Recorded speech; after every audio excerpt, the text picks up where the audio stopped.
Halo, selamat pagi para siswa-siswi Nusantara. Pada kesempatan ini saya akan memaparkan tentang materi sejarah ya.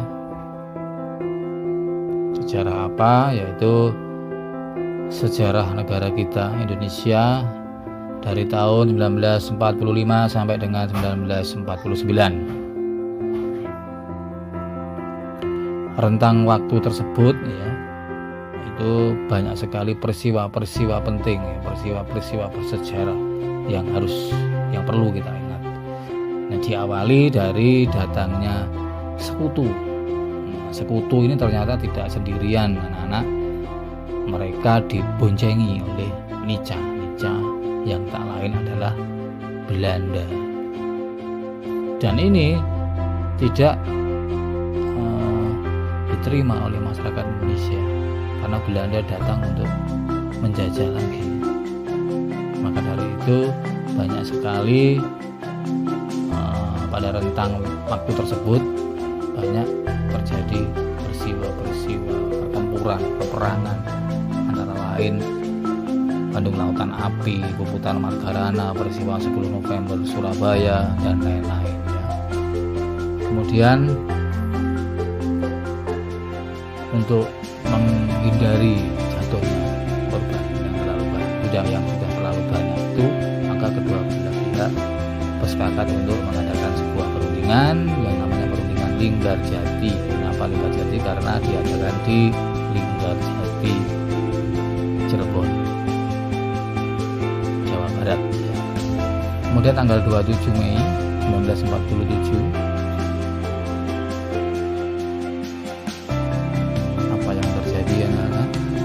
ternyata Belanda mengingkari isi dari perjanjian Linggarjati dengan melakukan agresi militer yang pertama.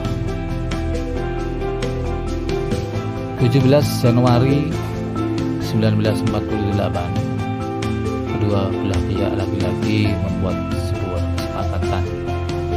Belanda dan Indonesia melakukan perundingan di atas sebuah kapal perang milik Amerika Serikat yang bernama USS Renville. Maka dari itu perjanjian ini disebut Perjanjian Renville.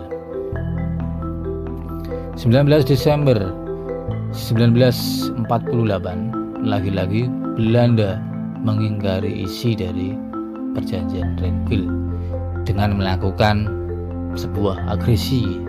Agresi itu serangan militer yang dinamakan agresi Belanda yang kedua. Kemudian apa yang terjadi? Agresi militer yang kedua ini berhasil merebut Jogja. Kemudian 1 Maret 1949 di bawah pimpinan Kolonel Soeharto, bangsa Indonesia berhasil lagi merebut kota Yogyakarta. Ini peristiwa ini disebut sebagai serangan umum 1 Maret 1949. 7 Mei 1949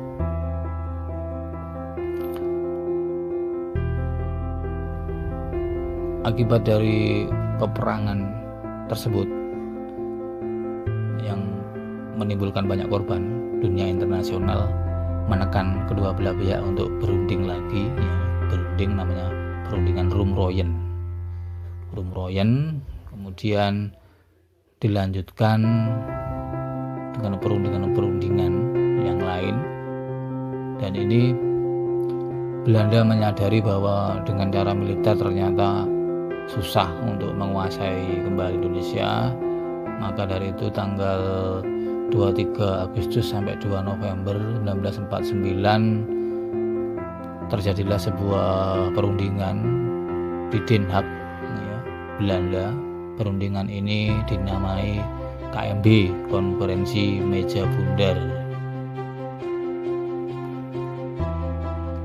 Tanggal 27 Desember 1949 akhirnya Belanda mengakui kedaulatan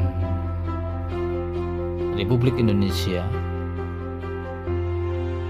ya, mengakui kedaulatan Republik Indonesia dari Sabang sampai Merauke. Kemudian Papua akan diserahkan setahun berikutnya. Dan sampai sekarang Papua tetap menjadi bagian dari NKRI Merdeka. Terima kasih para siswa-siswi Nusantara.